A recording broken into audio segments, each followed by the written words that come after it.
The title of this writing is The Problem with Planning. Planning is a wonderful tool to have in your bag, but for many, it's the only tool they use.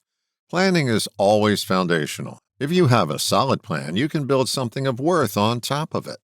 My dad was a construction foreman and always had plans in his car. He called them drawings. These would guide him on how to build the building the architect envisioned when he or she drew up the plans. I remember many a night when my father would be looking over the drawings after dinner and saying stuff like, "This guy, architect, must have a hole in his head. This will never work."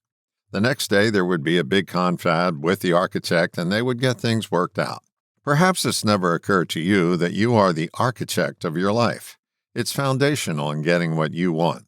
The rub comes along when we plan and don't inspect or review our plan, or worse yet, expect the plan to take care of everything. Let's look at both scenarios.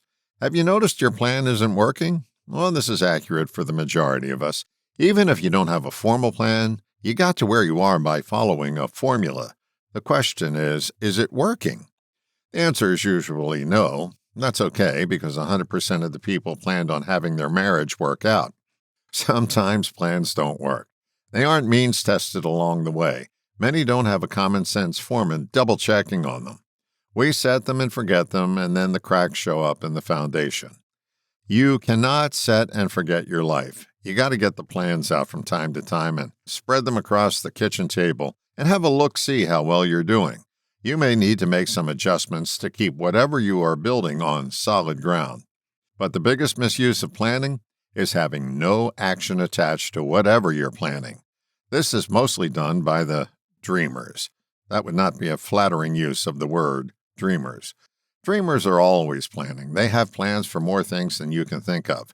They may even have a place where they store all these dreamy plans. You will easily notice a dreamer when their plan is absent of action. If it ever occurs to the dreamer that sustained action is necessary to get what they want, it only comes to them in a nightmare.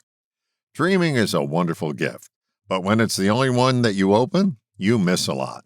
Dreaming without action is just plain wishing. The question we really ask is, how's that working out for you? Are you setting and forgetting? Are you dreaming? These are useful questions to ask. The useful answer is not an opinion. It's fact-based. Are you willing to take a look at the plans? And even more importantly, are you ready to take action? If not, plan on getting what you already have. All the best, John.